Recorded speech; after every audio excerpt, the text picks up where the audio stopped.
try, baby. I know you can, I know your heart, and you will figure out you love me now, now, now, now, now, now.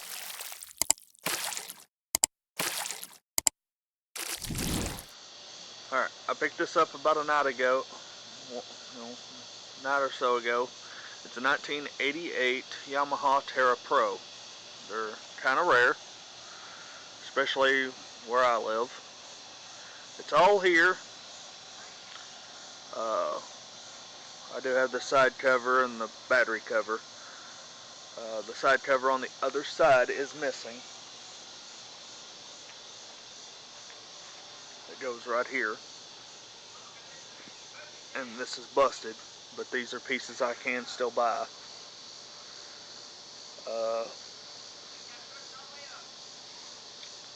But other than that, it's complete. The story I got was she got it from a place she was working. They said if she wanted it, she could have it. That the motor was no good, which people tell you that could mean a bunch of different things. I have looked at it a little bit, but not a lot. I know the motor is not locked up. It has oil in it, and that's about it. But first thing we're going to do is get the power washer out and see about washing this thing, because it's awful nasty.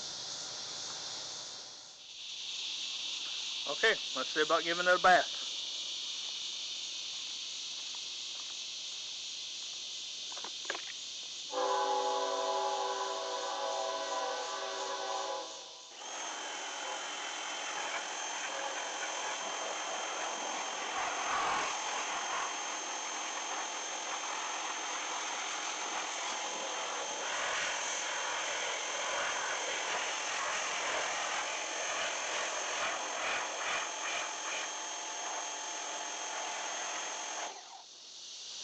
Yeah, I don't know if y'all can see it, but y'all see it color difference on that fender?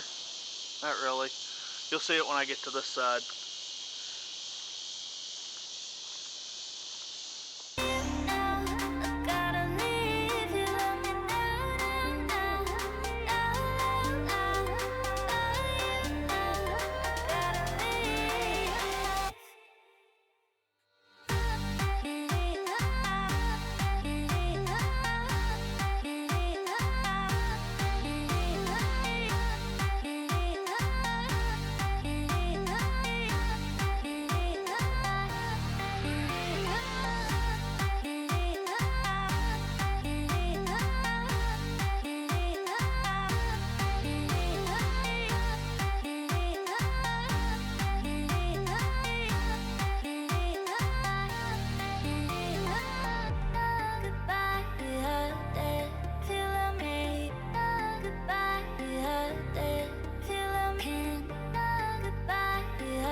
Figure out you love me now, now, now, now, now, now, you know I gotta leave. You love me now, now, now, now, now, you know gotta leave.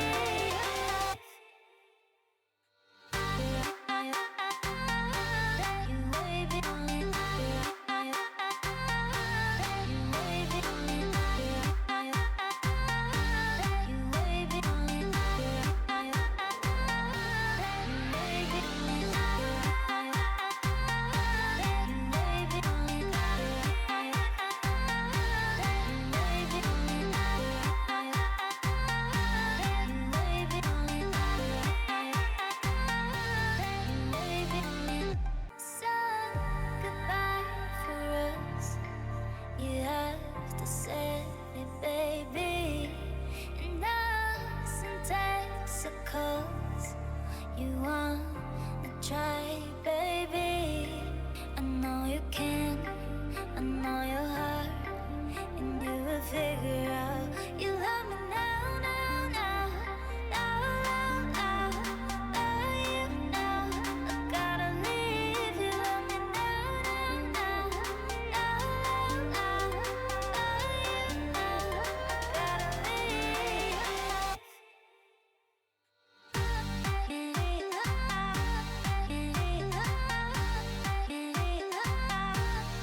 next day after getting this thing cleaned up. We'll move in a little closer here.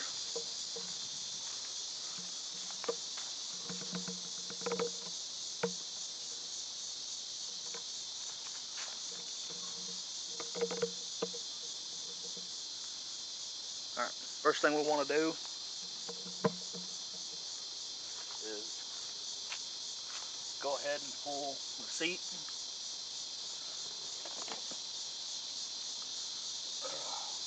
Just gonna put it back here. We want to go ahead and pull the breather box.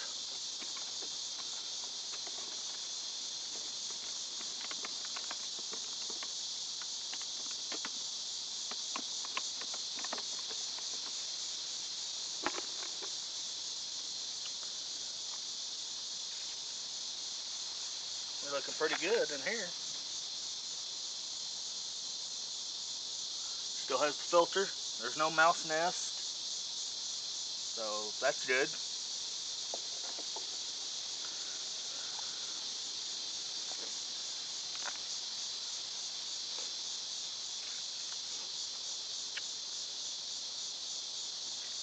So I'm gonna go ahead and disconnect what I would assume is a safety switch for the seat. We'll set these off to the side.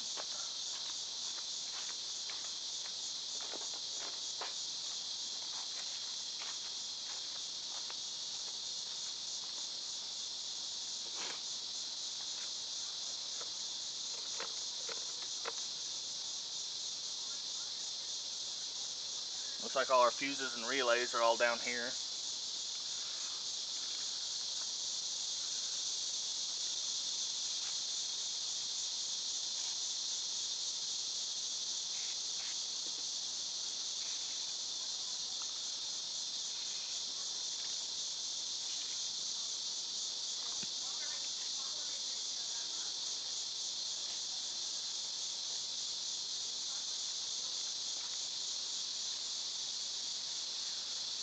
Go ahead and spray a little penetrating oil on the rear plastic bolts and the bolts that hold on the cover for the tank. Because I'm assuming we're going to have to take those off here pretty soon. Well, now that we know there's not a mouse nest or anything in the breather box, let's get a jump pack and hook to it and see what works.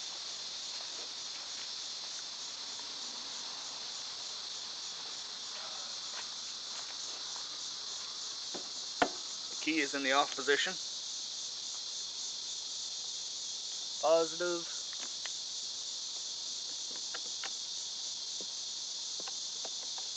Negative.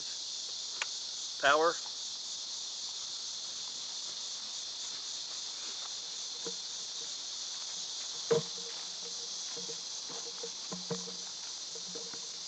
See, we got the jump pack hooked up.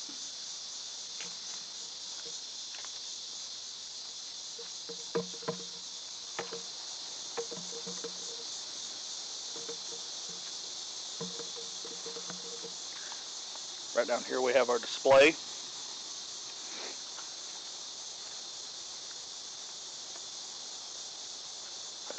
Turn the power on.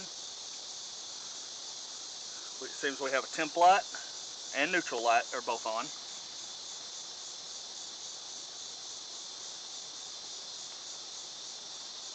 I don't smell anything burning. I don't hear anything weird.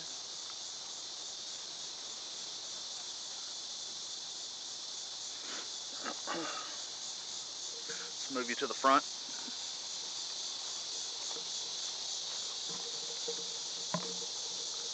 See if the headlights work.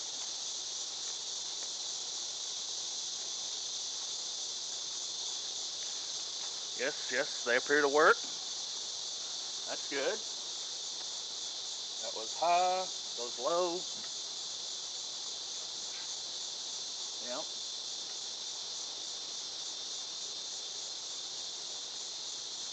Okay, let's hit the crank button and see what happens.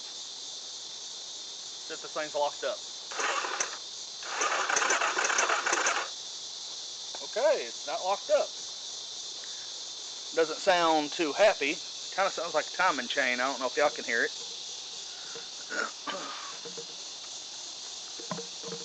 I don't want to crank it too much.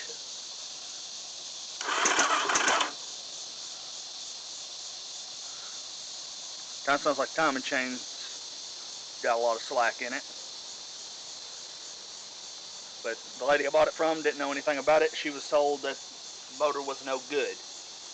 Which, anybody that does anything like this, unless it comes from somebody that's been in the bike, you really don't know.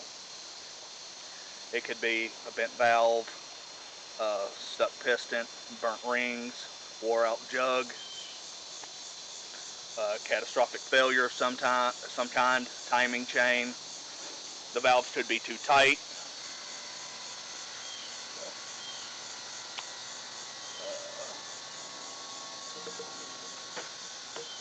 So next, how about we see about getting this tank off? We have a bolt here on both sides, and then two on the top up here, and then two down here on both sides. One and one to get the cover off. We'll do that next. Alright, the ones down here are 10 millimeter or Phillips. We're going to use 10 millimeter.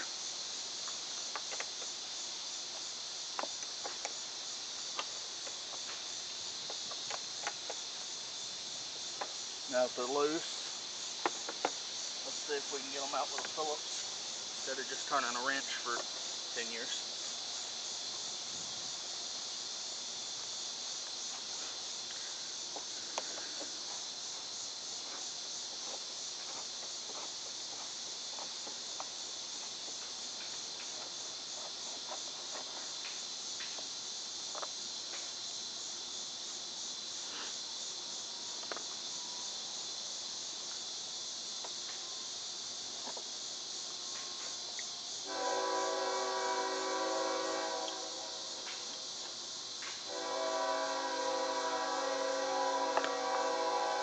Alright, both of those are out.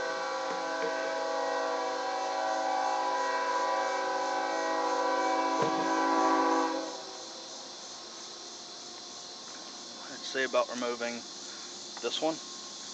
And then there's one right there. So we'll go for the bottom one real quick.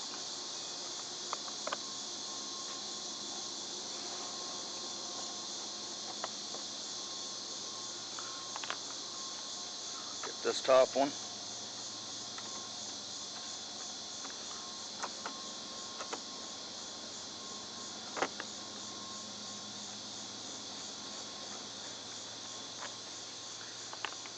This cover is busted on one side, as you can see. I did look them up. I can order one off of eBay. They're about 70 to 100 bucks. But at this point, I am not gonna order any covers or any real big parts until I know if the engine runs.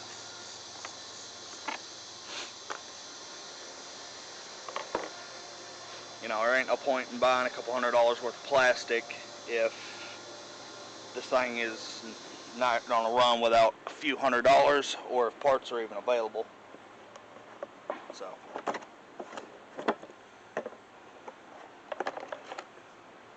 okay.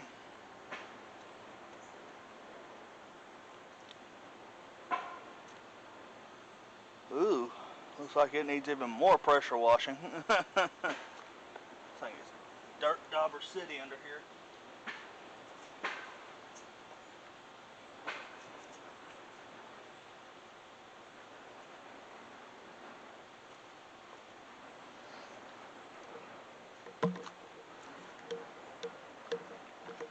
As you can kind of tell, now we can see the carburetor and everything else. Here's the intake boot.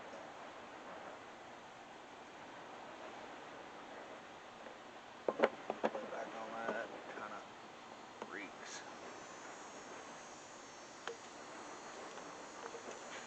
Dirt Dauber City.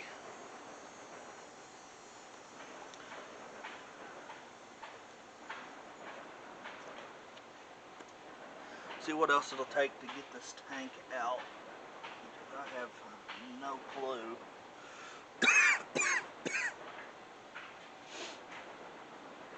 I know these will have to come out.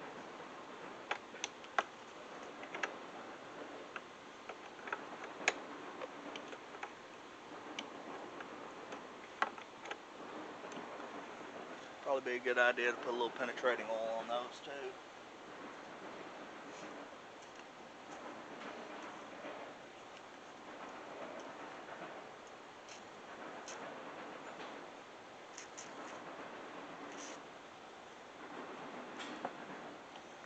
Put a little looby-dooby in the situation, as Puddin likes to say.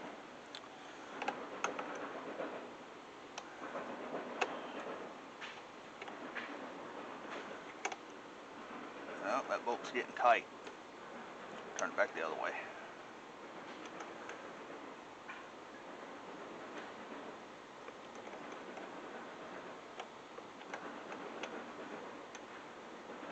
Alright, well, I'm not going to make y'all sit here and watch me work these bolts back and forth without trying to snap one off. So I'm going to get these two bolts out and bring you back. Alright, we got the tank off. Kind of looks like it might need a little more power washing. Oh.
Just trying to knock off the dirt daubers where we can see everything.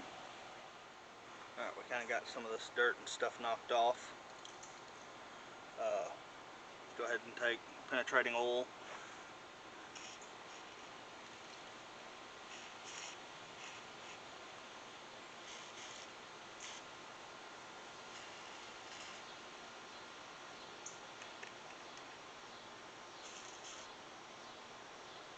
Let's just go ahead and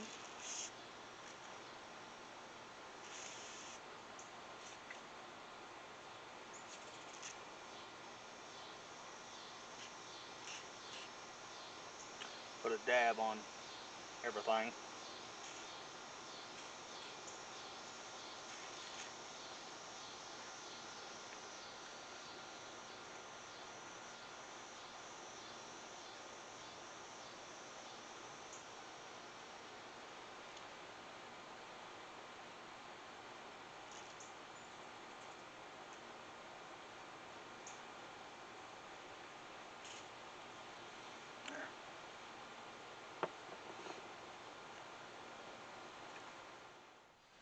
Sorry, camera died. As I was saying, let's see about getting that spark plug out. Where we can look at it, see what kind of run condition it was having last time it was run. Should tell us if it was burning oil, running lean, anything like that. And while we got it out, we'll go ahead and spray some lube down in the cylinder.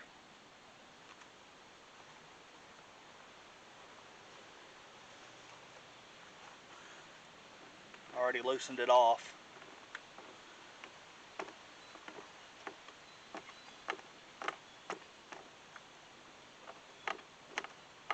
I don't know know how much more time I'm going to have today, because it looks like we got rain moving in, and I do not have room for this thing in my shop right now.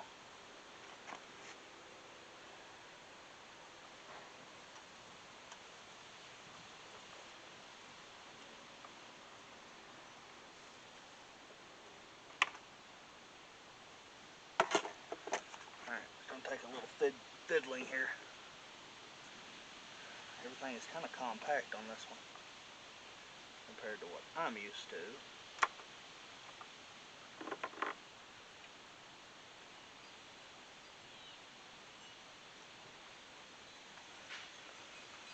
Well,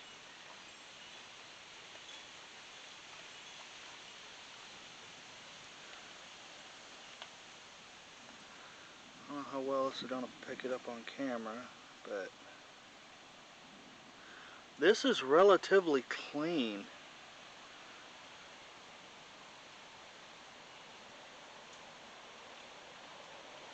Got a little bit of carbon on the tip, a little fouled, but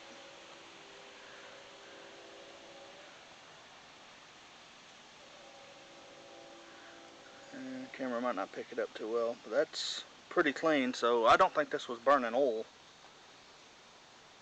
If anything, it might have been running a little rich, which is fine.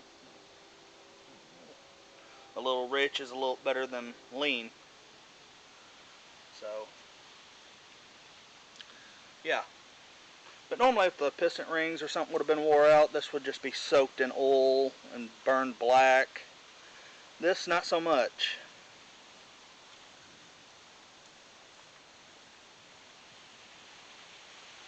So,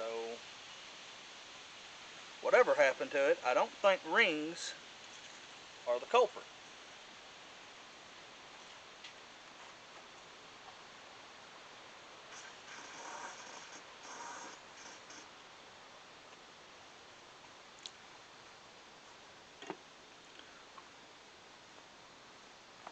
Spray a little lube down in there, and we're going to go ahead and crank this over a couple times.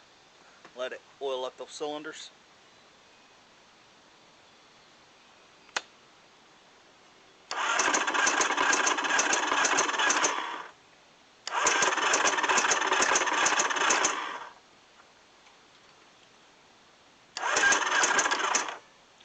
Let's see if we got compression.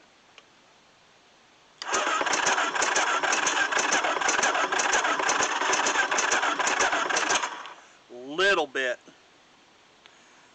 I want to say it's a timing issue, because I can feel it suck my finger, but not really push my finger. You know, when you put your finger over the spark plug hole and you crank it on compression, it should blow your finger out of the hole. This one is sucking instead, which means we've got a valve in the wrong spot,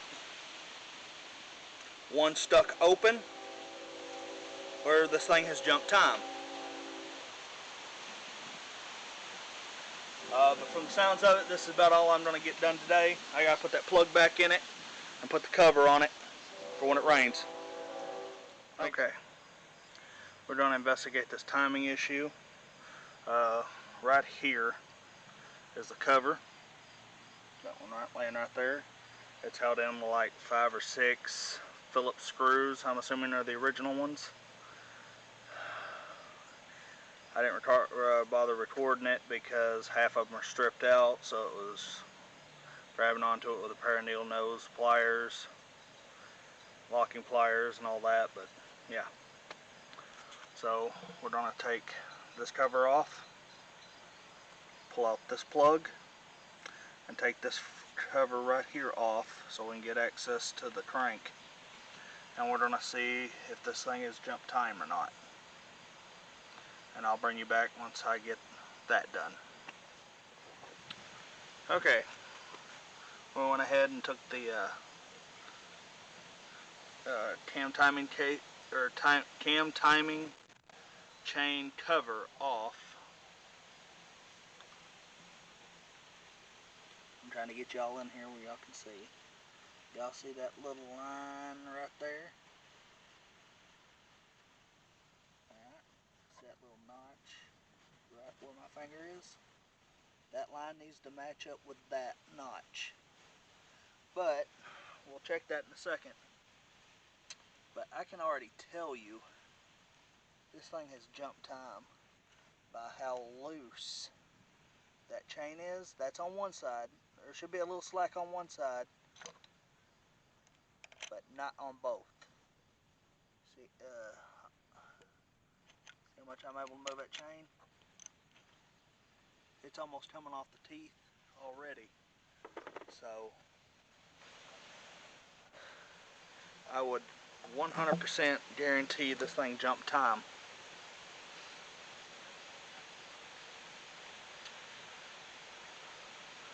So I'm going to go get a wrench and verify if it jumped time. Like I said, the plug looked new, the oil, it had a filter in it that all relatively looked new. Well, you know, before it set. I would assume this thing was getting its regular service. Inside the cover there, I mean, it's nice and shiny. So I think it was getting regular routine service. I just think that as it was used, the chain, they stretch and it just got to the point and they assumed it was done after it jumped time, which I'm not sure on, but I'm reasonably sure.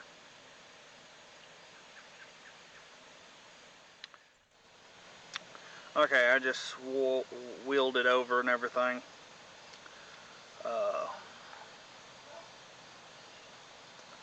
It most definitely has jumped time.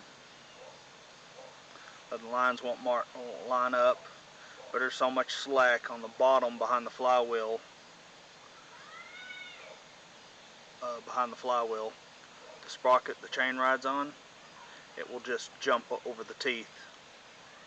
If you go one direction and then the other way, it kind of catches unless there's some slack, and then it gets, you know, where the spring pressure from the valves while you're turning it, it will immediately just let off of it. So it can't even overpower the valves to operate the valves, which is either the chain is just that severely stretched, which see if I can get you guys in here to see. Judging from the, well, you can't see it too well, but there's some mauling where that chain was slapping that side. So yeah, this bike needs a timing chain and potentially a tensioner, because it's either the chain or the tensioner that has failed. I won't know for sure. So yeah, I'll see about looking those up and I guess get them ordered. Okay, we now know it needs a timing chain for sure. I'm going to go and try to get this carb out. I've already removed the boot, and this boot. Looks like we got choke cable there. Not too sure about these two cables. Not entirely sure. See if I can figure out how you get those out. Looks like we'll have to remove these two bolts. If y'all can see, not really, but there's one here and one here, because you can't access the ones on the front of the intake boot. So there's a lot going on with this carb. Alright, I'll work on getting this out. Well, yeah, that don't look too great.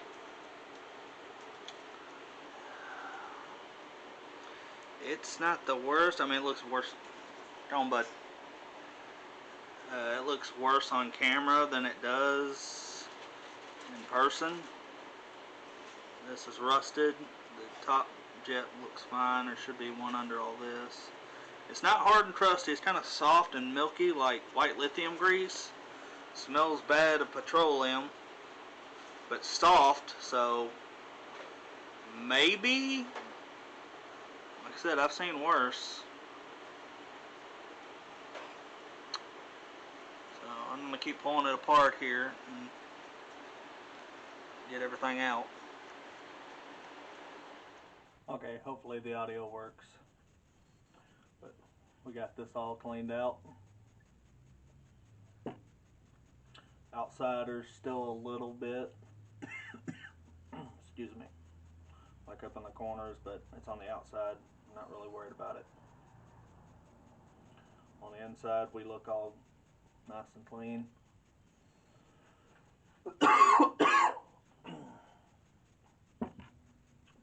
Alright, everything on this side is new.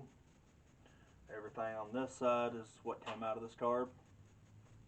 We are using a 1PZ carb kit for a 350 or 400.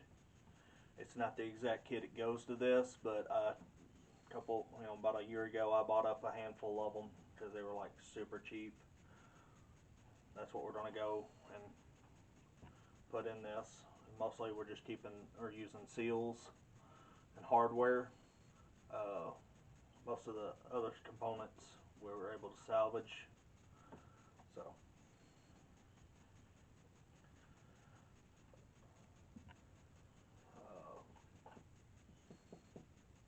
let's see. Oh, we also inspected our boot.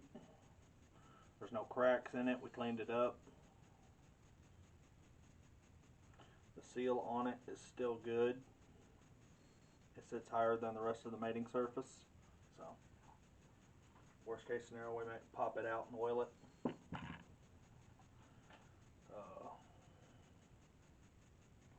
The jets that come in this cheap carb, they're not even labeled, so like I said, we're not going to use it.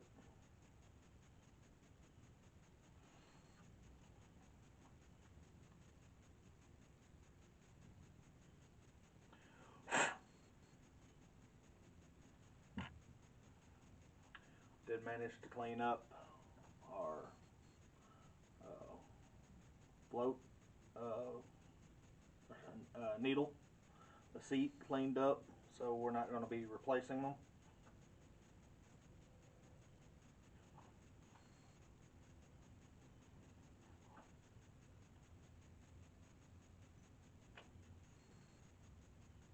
Oh, before I do that,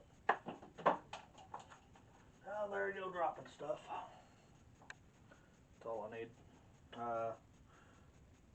This, I would have liked to have had another one, but we cleaned it up best we could. I mean, it was pretty scaly. All it is like a baffle. So,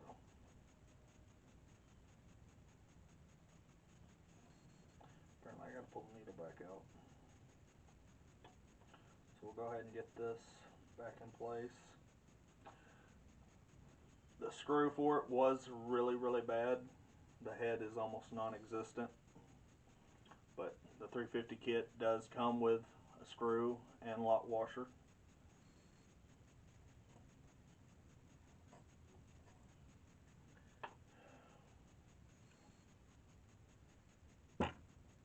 Just be sure not to drop it down the hole like I just did.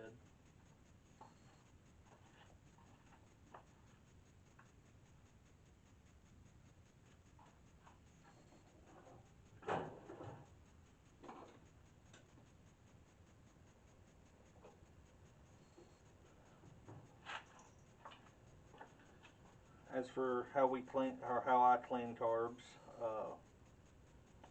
there's a bunch of different ways to do it. None of them are really the wrong way. It kind of depends on the situation, the equipment you have. A lot of people like ultrasonic cleaners. I don't. I don't even have one. I bought one, used it about a year, didn't like it. The method I use is manual cleaning as much as possible. You know, like Dremel inside here, outside, stuff of that nature.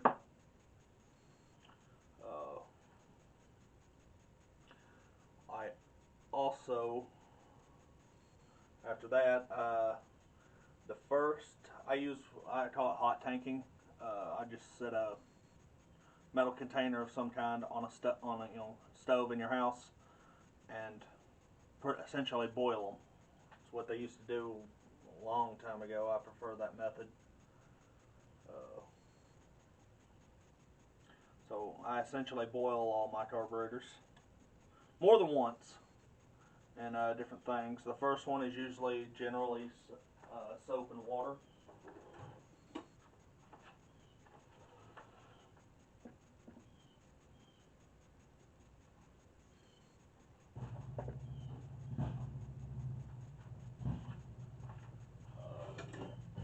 Like I said, soap and water. I'll pull it out, rinse it off, uh, start going through all the ports and passages with cleaning brushes. After that, I do any more manual cleaning with little wire brushes, toothpicks, get what I can. Uh, After that, I normally soak them in vinegar or boil them again in vinegar.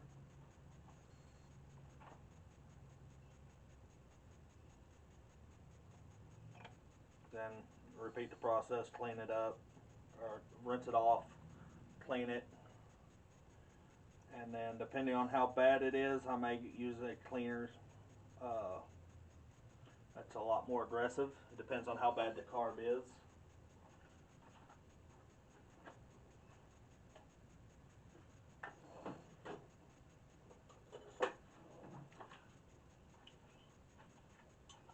I had one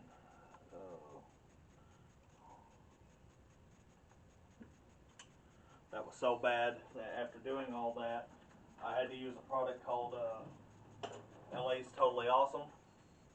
Didn't even dilute it. Uh, there was something in the passage, in one of the passages that it was like surging and kind of hunting on when you put it on the bike, but couldn't get it clean. Whatever was in the passage, I couldn't get it. It was one of them you couldn't get like down in with a brush. It was one of the more intricate internal passages. But yeah, I don't recommend doing it in something as aggressive as like LA's Totally Awesome. It leaves a very bad residue on the aluminum. It kind of etches the aluminum, I guess you could say. So if you can't avoid using it, but in that instance, I didn't have any other choice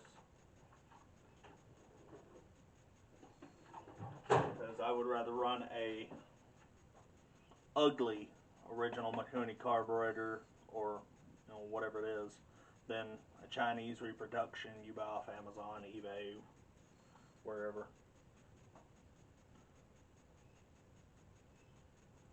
But that's just me.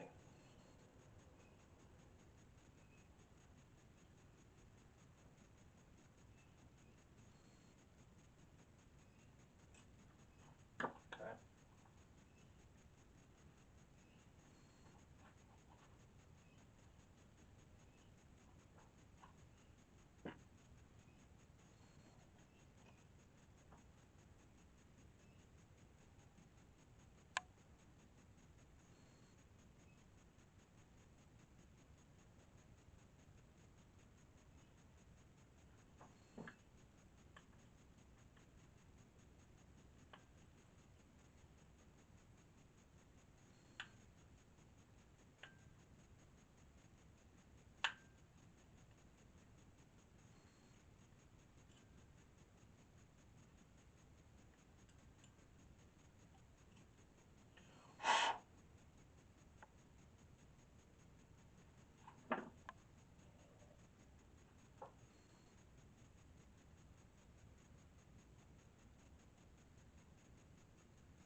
we seem to have found a passage that may be blocked in the bowl.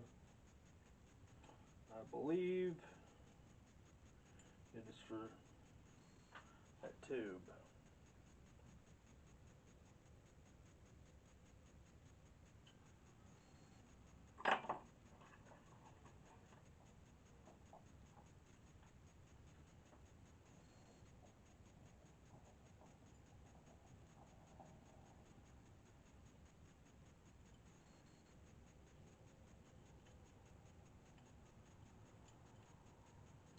I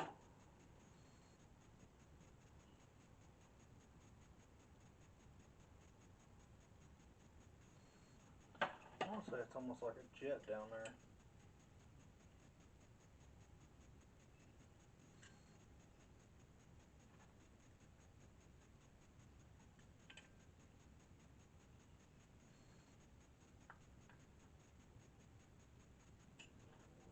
Maybe not. Doesn't seem to move.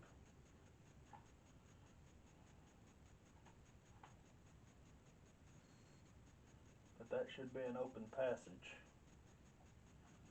And it doesn't seem to be.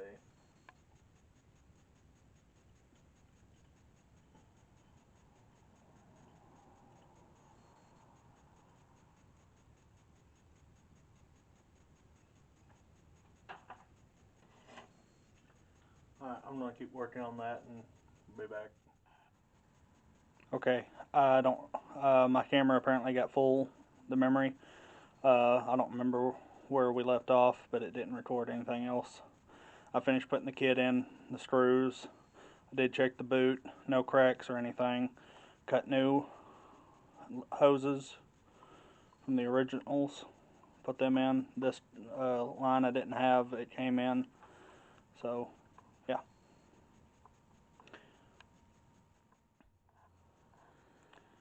Okay. I did go ahead and put a new timing chain in this bike. I've got everything buttoned back up to where it's ready for the carburetor. I didn't bother filming it because it is the exact same procedure as a 225 or the 350 ER in the shop, which I've already recorded. Same thing. You make sure your timing mark on your flywheel is lined up for top dead center. Make sure your piston's at the top. Go ahead and disassemble everything. And then on the top, you put your once you get the chain out, you take off your valve covers. You put the cam gear back on, line it up with the mark, make sure there's play on both sides where it wiggles both back and forth and is lined up with the timing mark, and then make sure you have free play on both valves. They're not tight, and then the top is in time, bottom's in time. Slide your chain down, line it all back up. Pretty simple. It's not rocket science.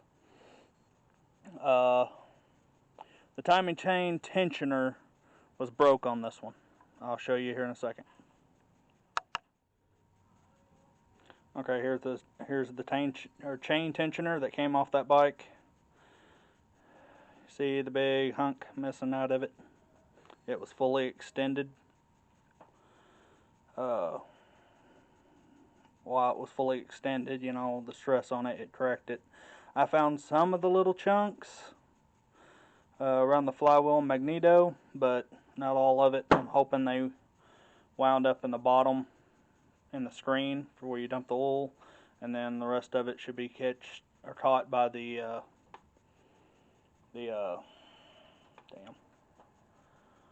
oil filter. So we're ready to put the carb back in.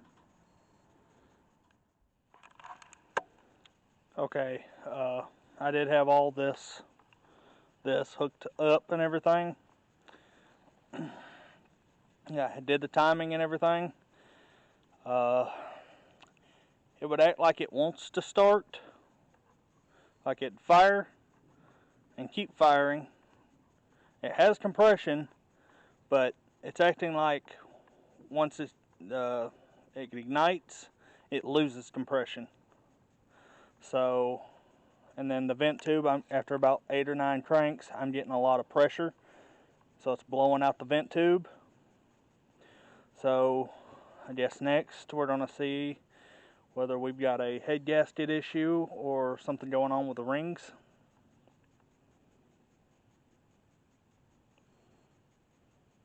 So that'll be next.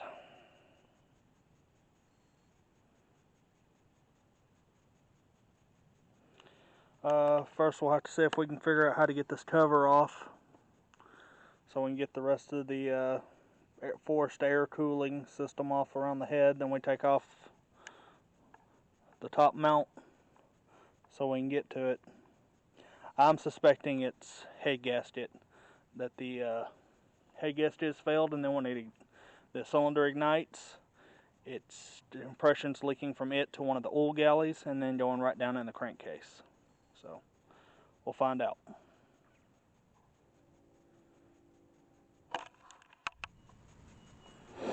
Okay, well, we got the cylinder out. Unfortunately, I did not turn out so lucky. You see this right here? That is a big indentation right there. We have major scoring. My nail grabs on all that.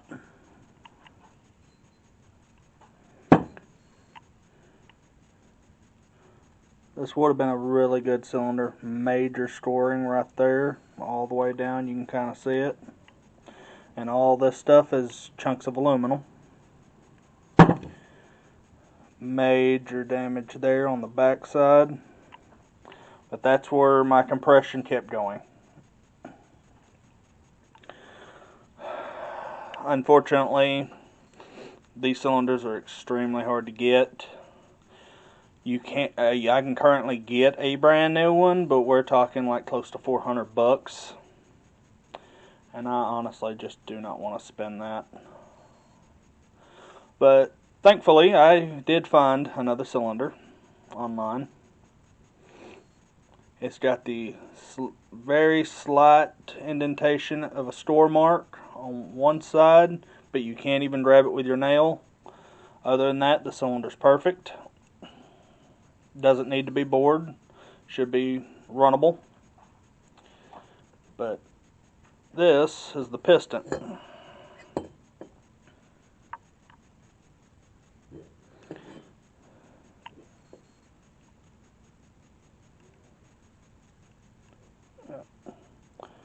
See the whole side on both sides of the wrist pin? The aluminum right here is gone. From about right here it starts all the way over to this side. And same thing on this side. That's the bottom of the oil ring. It even cracked that oil ring right there. I don't know what would have caused that. My only guess is when it jumped time, compression had nowhere to go because both valves stayed closed while it was running, and it detonated. I've been told on my forum that I'm a member of that I'm wrong. I don't know. They say it's heat, but if I'm wrong, I don't see no evidence of heat. Not like seizing a piston heat. I don't see anything that would indicate that. And I've seen a few. Even in the cylinder, there's no like bluing of the cylinder. It's kind of hard to see with this light, but yeah. There's no bluing in the cylinder from like heat. So, I don't know. The jug, like I said, is extremely hard to get. You can replace them with like a 350 jug. You notice how that one's kind of concave, it shrinks down as it goes down. And this one's pretty much square all the way around. Really won't make a difference. The only real difference between that jug and this one that makes any difference is temperature sensor is bolted into the jug on the terrapro, And where the other 350s, whether it's a Moto, a Big Bear, a Bear Tracker, whatever, they're all in the block and not on the head. So you can use a 350 head from a Big Bear, Grizzly, whatever, as long as it's a 350. I don't remember the exact cubic inches. They're stamped on here somewhere. But yeah, I don't remember the exact one. But they do use the same piston. This is the one out of a 350. It's the exact same as that one. Same rings, everything. So, yeah. Like I said, I've got a good used one coming. I just put my Big Bear back together. I didn't bother recording anything for this because, yeah, all I had to do was replace the O-ring on the starter. Pulled it out of storage. Well, out of here. It had been in here for the last couple of years. Gave the carburetor a clean, rode it around, and yeah, I went to puking oil out of from the O-ring around the starter. So I had to pull it back in here and yeah, replace that crap. But alright.